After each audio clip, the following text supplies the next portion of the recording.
Hi, welcome to Board Gems. This is my regular video series with new videos on the 3rd, 13th, and 23rd of every month, in which I go over an older board game gem.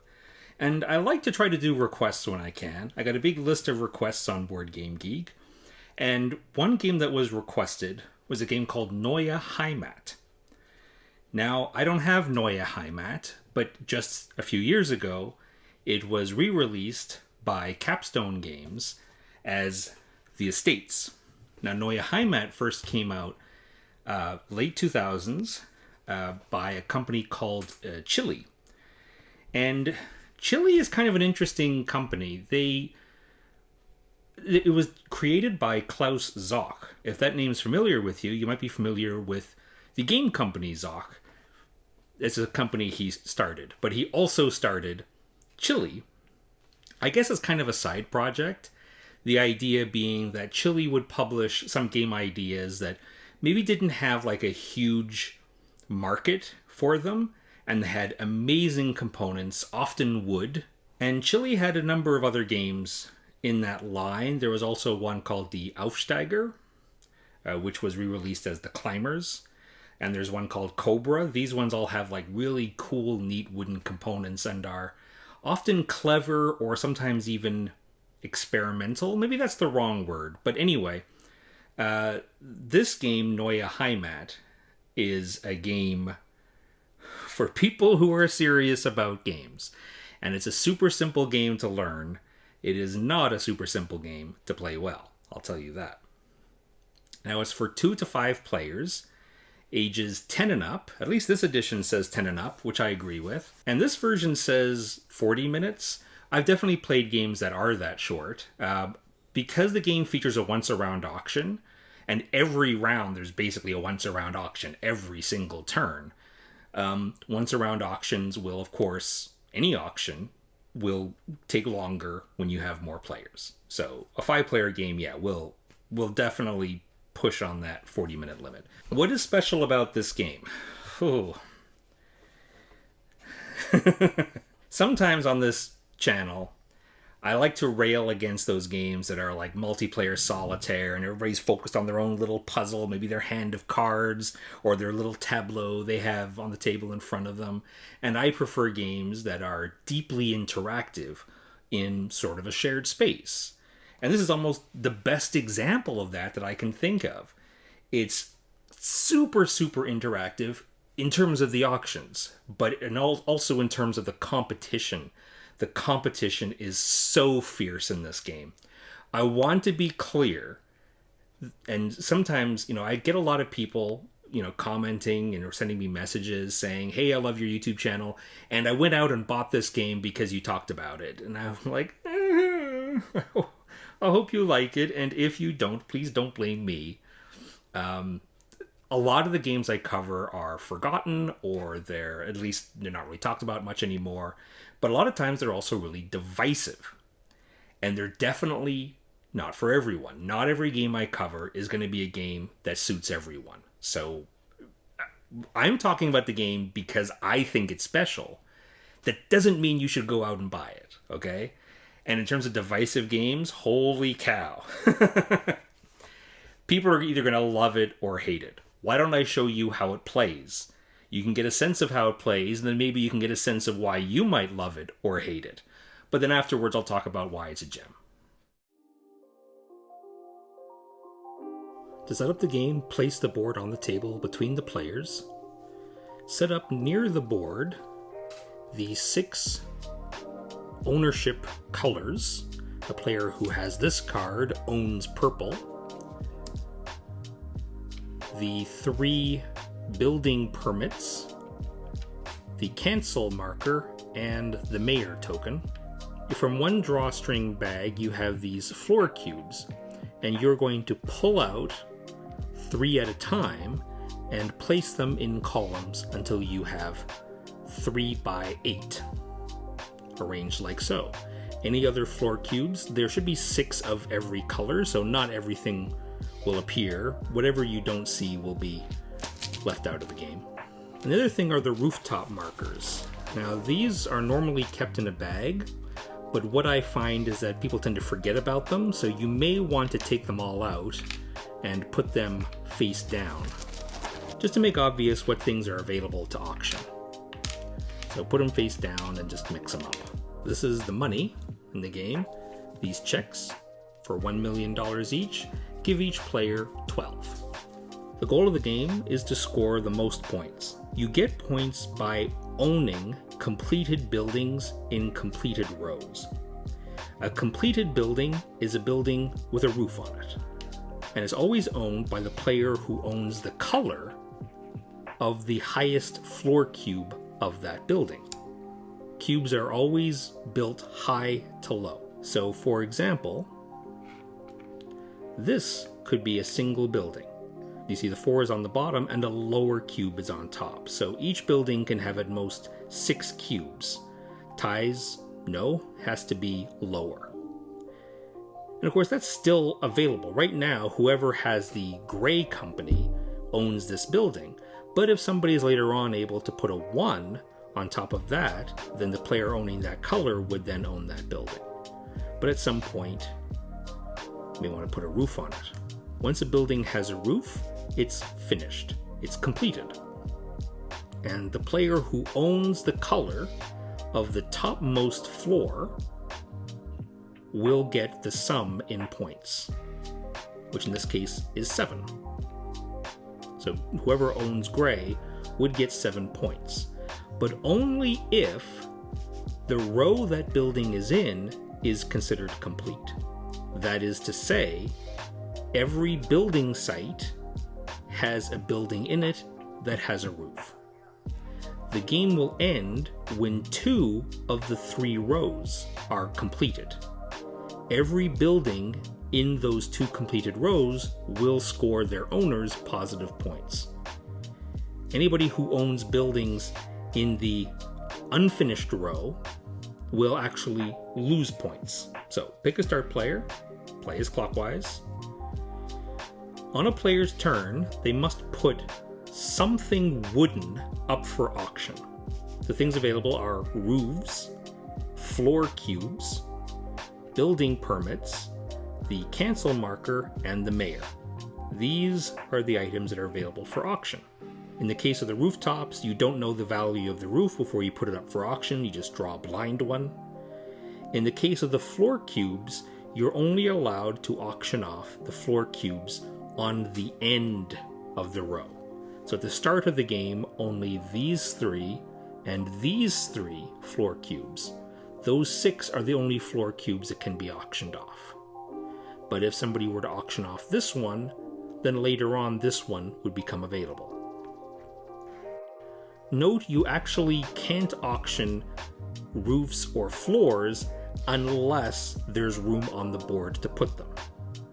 Then once the auction is won, the player who won that auction will immediately place it on the board. In the case of these, you also have the option of just getting rid of it, throwing it out of the game, if you win it. The auction is a once-around auction. The player whose turn it is takes one of the wooden items and puts it up for auction, like so, and then going clockwise, each player may make a single bid or pass. If a player makes a bid, it has to be at least 1 higher than any previous bid, and eventually we'll come back around to the current active player, the one who put it up for auction. That player may either accept the bid, at which point they give the item to that player, who then places it on the board, or in the case of these ones, just discards it, and then they get that money, that bid, from the winner of the auction. Or they can do the reverse. They can pay the high bidder the amount that was bid, so they get a chance to place it themselves. In the case of the floor cubes, the first player to win a floor cube of a particular color becomes the owner of that color. So whoever wins gray immediately gets the gray company token, and now the card.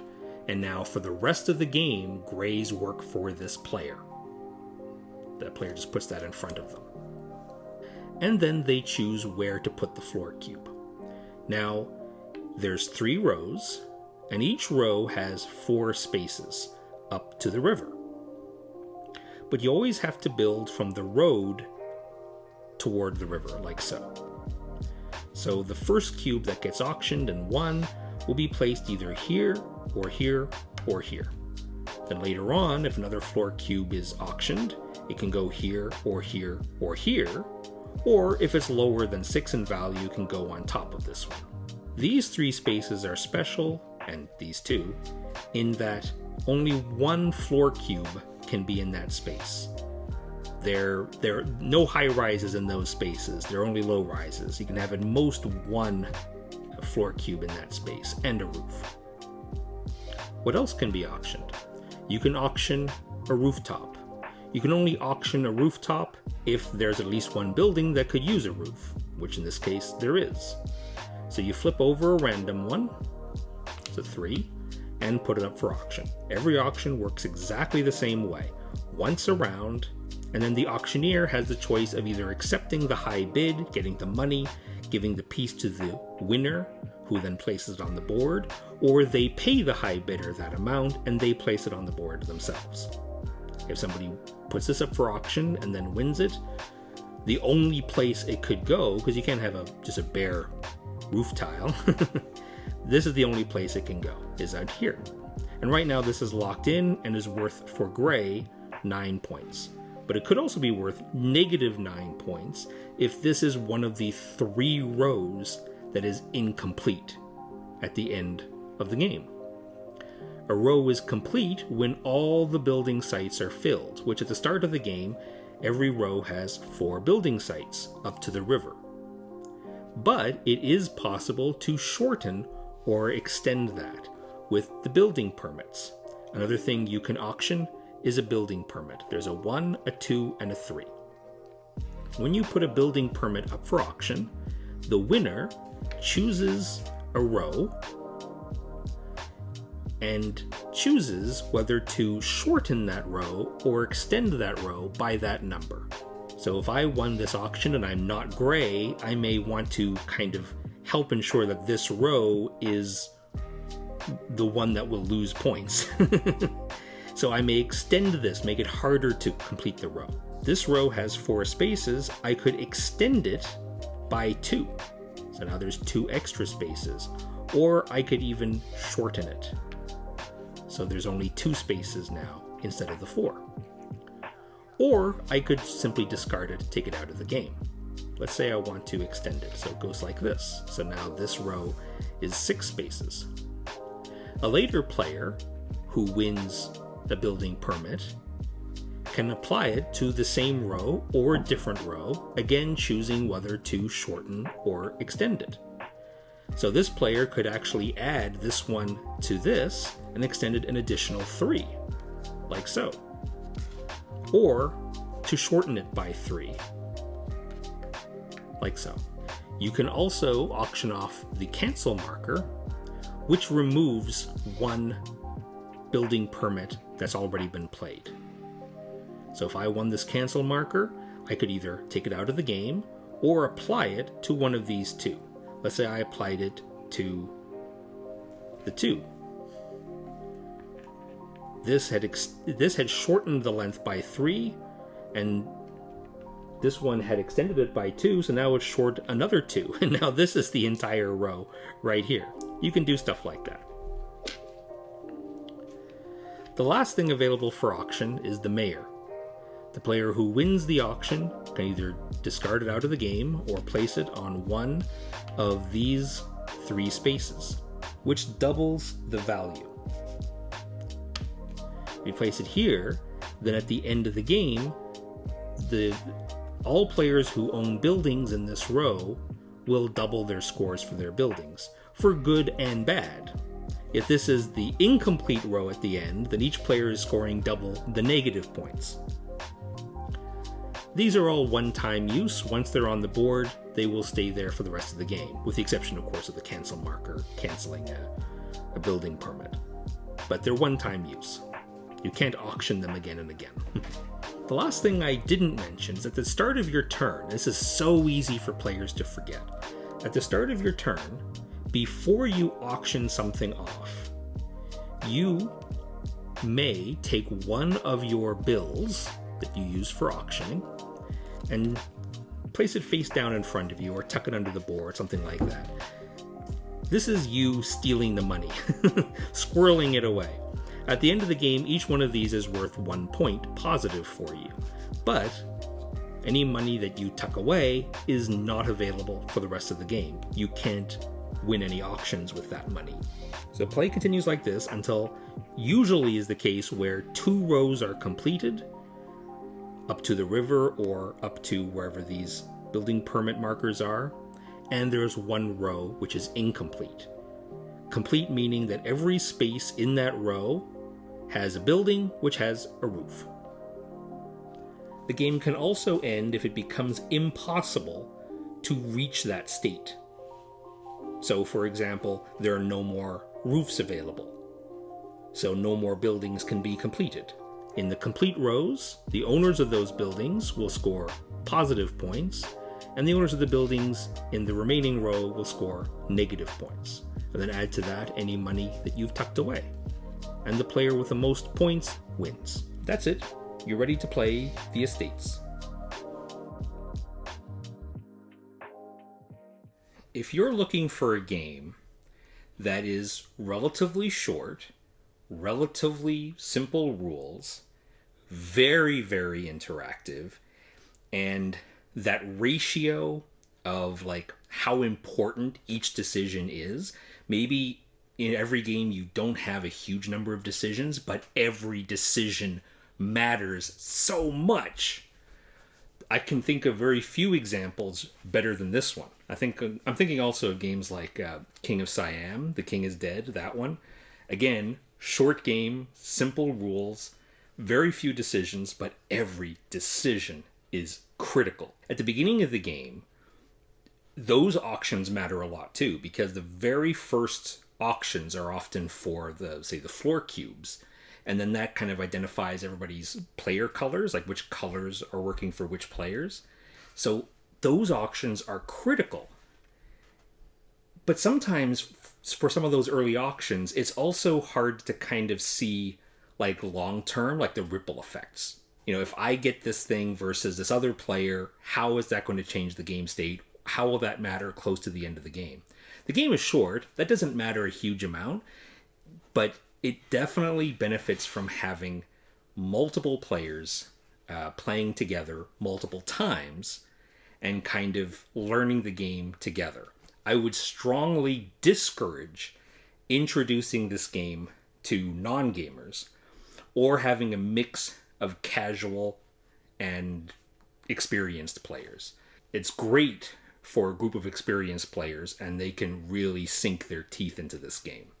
Again, those decisions matter, and it's not like the complexity does not come from this huge overhead of rules, right? Where you're trying to puzzle out the game and try to figure out what, you know, how am I able to tweak this so that I get, you know, just 1 or 2 more points here or there out of like 200. It's not that kind of game. I mean, you're going to see some players with big positive scores and other players with big negative scores. Sometimes that gap can be intimidating too, right? In terms of casual players feeling good about themselves at the end of the game, right? If a new player comes in playing against experienced players and everybody else getting positive scores and their score is just horrible by comparison, that could turn off a lot of people. The game is almost custom made for gamers, for people who understand that it's just a game. There's a drama. If you know, the decisions are so important because every decision could make the difference between a big positive score and a big negative score, right? The stakes are high in this game, and all the auctions matter. You know what? You may auction an item because you want it yourself, and you know, other people see that you want it and they're going to bid high just because they know you want it and you're willing to pay them to get it, right? The danger being, of course, if they bid too high, then you'll just take the money and let them have it, and maybe they actually didn't want it all that much.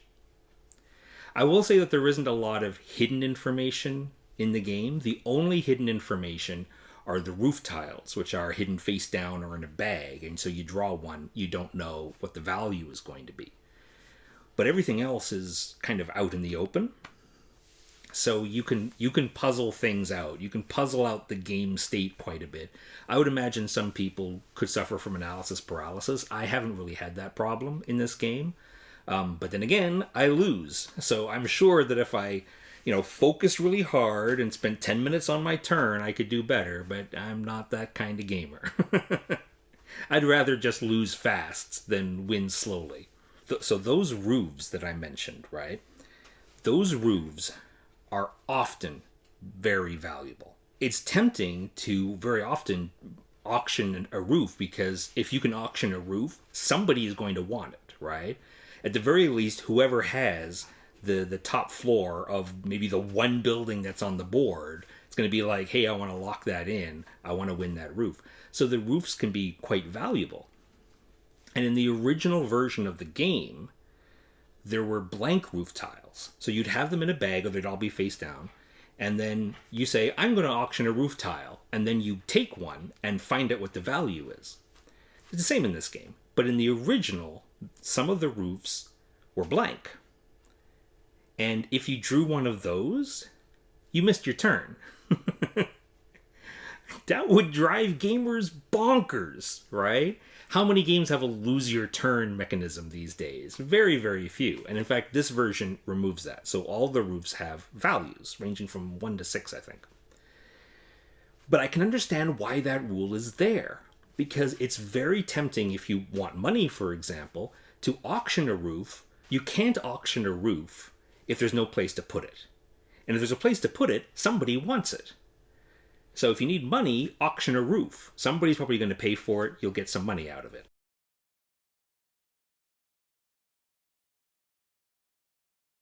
But that does kind of lend itself to a weird thing. It's weird for me, and the more you play, the more you kind of are aware of this, but sometimes there's only one place to put something, right? A floor cube, which has a value that only allows it to go in one place. Or there's only one building that a floor can go.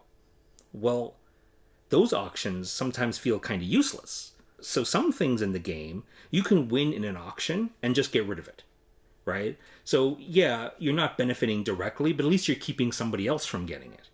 Floor cubes and roofs, seems like you can't do that. I say seems like because the Capstone rulebook is not very good. I mean, when I read it, everything makes sense.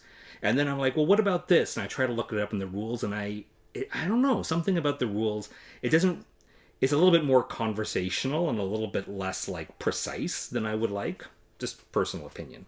Sometimes those auctions for floor cubes and roofs, if there's only one place to put them, then the auction doesn't really do anything, right? Somebody really wants that thing, but there's only one place to put it anyway. So even if somebody else wins it, they're going to have to put it in the place that benefits the other player. So that auction is kind of meh, right? It would be much cooler if you could win something that can't be used just to get rid of it so other people can't use it. You can do that for like the little bits, right? The mayor pawn, what they call the building permits, the 1, 2, and 3, and the cancel cube. You can win those in auction and just get rid of them, which I think is great. And the fact that you can't do that for floors and roofs kind of bugs me. About the player count, so the box says 2 to 5 players. So, okay, 2 players, it's a bit like Medici versus Strozzi.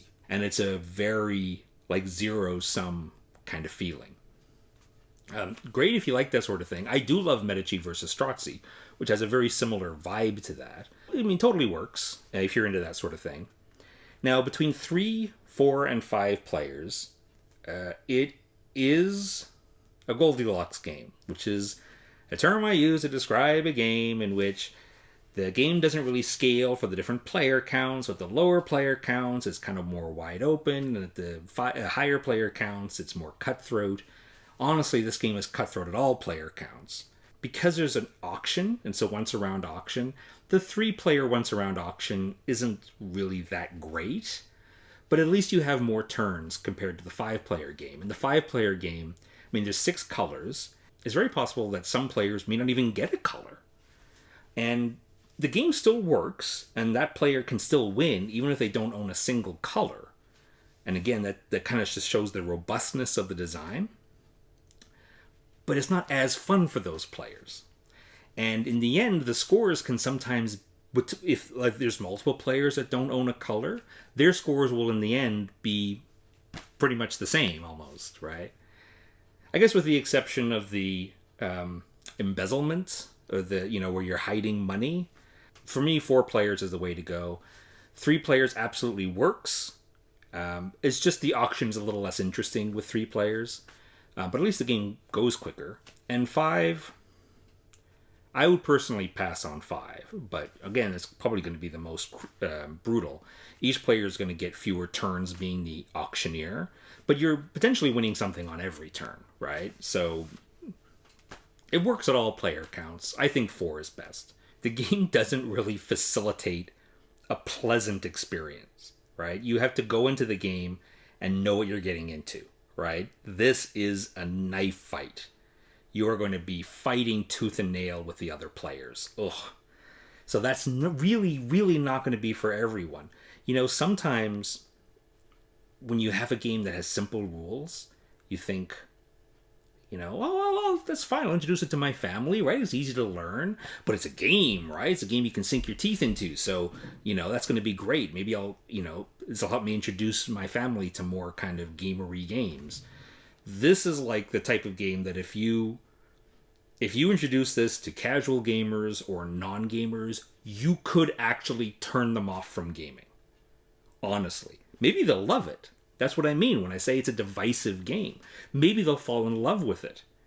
But it's also possible that they will have such a terrible experience that they will not want to play games with you ever again. This is a game you should save for your hobbyist friends. But it's certainly a fantastic game for you to sink your teeth into. There is certainly very little luck in the game, which should appeal to gamers. Personally, I don't like games that are 100% zero luck. At the very least, I like a randomized setup, so every game is going to be different. And that is the case here, because the 24 floor cubes that will be used during a game are drawn at the start of the game, and then that's it. Any other floor cubes are out in the box. And then after that, the only random element are the values of the roofs that come out. And those values are only, a couple points different here or there, right? 1 versus 6. In the grand scheme of things, it makes a bit of a difference. But, the most important thing are those floor cubes. At the start of the game, you look at the floor cubes. You find out what colors have a lot present, and especially of the low numbers. Because the low numbers are the ones that are going to be going more likely to be on top of a tower. If you get a color that has just high values, that can still be good if you can get them into the spaces that are only 1 floor max. And then you can kind of lock that in. Or certainly if you have that and it's not on a 1 floor max space, then you need to win some roof auctions, right? And hope that roof auctions come up in the auction so that you can win them and then you can put it and kind of lock it in, right? Because otherwise somebody's going to get one of their color cubes, which is a lower number, and going to put it right on top and take those points away from you. Anyway, at the beginning of the game, it's very important to look at those numbers and find out which colors are important, and then fight for those colors. Fighting is the theme of the game. Every auction feels like a battle. And of course, again, every decision matters because it's only once around. So your turn comes around, you got to put up a bid. You have to increase it higher than the player behind you, but otherwise, how much do you bid? You can't lowball it because it's not going to come back around to you. You have to think and bid how much you're willing to pay the auctioneer to get that thing, and balance that with how much you think the auctioneer is willing to pay you, because maybe you prefer to have the money than that thing. That's a decision you make in a lot of auction games, but it is so sharp in this game. This is a sharp-edged game. I'll put it that way. Even though this is my type of game,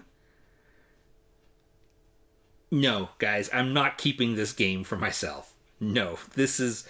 Okay, I played this with my family, and after several games of this, we all were just bitter right? Tensions were high, and at the end you feel kind of exhausted, right? Because you really felt struggling and you were fighting the whole game, even though it's short. But those tensions can run high and can potentially tick people off. As much as I respect the design, and I can definitely recommend it for people who understand those caveats and are still interested, then yeah, check it out, because there are very few games like this. Like, I would compare this to games like Santiago, which I've covered, Medici. I mean, Santiago can be a brutal game too. These all have once around auctions, right? I love how important the auctions are in Santiago, and how players can really get screwed over by a bribe or something. And I love it. Love Santiago. Don't love this. It's almost too far in that direction for me. I do love games that have simple rules and have a depth to them and have really important interaction between the players. And the Estates checks all those boxes like you wouldn't believe. So if you like a lot of the games I cover for this channel, you should probably check out the Estates. I just want you to know I am not recommending it. Not for everyone. It's an amazing game, an amazing design, and I don't regret backing it on Kickstarter.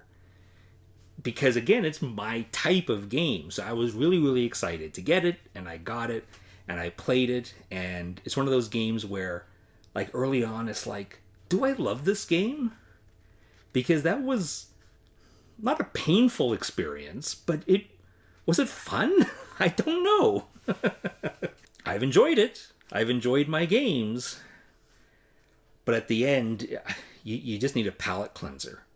Because this game takes a lot out of you. You can't really play this casually. Not really. You have to be all in. And ideally be able to think fast on your feet so you don't let the AP affect you. But valuing things is incredibly important in this game. It's not a recommendation for every group. Think hard about your play experiences, your typical play with the groups you play with, or with your family, or your church group, or your colleagues, or whatever, and really ask yourself very seriously if you think this game will go over well. I will say this. The world needs more unique games, special games. There's way too many games in the world as it is. If there wasn't any more games ever made in the world, we would have enough variety existing in this world for the rest of our lives and the rest of our children's lives. So in some ways, new games should only come out if they're special, if they offer something, some experience that other games don't. The Estates is that. If the Estates was never made, I would be really disappointed, because it provides that kind of unique, special experience. And you get a little bit from Santiago, you get a little bit from Medici, and this game goes all in that direction. So again, not for everyone. If you like games with high player interaction via auctions, unforgiving, if you play badly, the game will tell you this by the end. And just one that afterwards you'll feel like, it's like doing like I imagine this is the gamer equivalent of doing like a really like strenuous exercise that's like crazy hard, but it's just for like a really short period of time. It's like the CrossFit of board games, all right? Like I know anything about that. It's a huge, I don't want to say mental workout, but it's a huge gaming workout in a short period of time. So it might be for you. In the end, I appreciate the design. I like it objectively as a good game. It's not one that I'm going to keep for myself. So, but that's just my experience. This whole thing is subjective, right? You have to watch the how to play. You have to talk about, the goods and the bads. You take the good, you take the bad, you add them up or something. I forget how that song goes. I used to watch The Facts of Life too back in the 80s. Yeah, wasn't a good show, now that I think about it. What a terrible ending. Thanks for watching. Remember, older games like Neue Heimat / The Estates do not stop being good just because newer games come out. Take care, eh?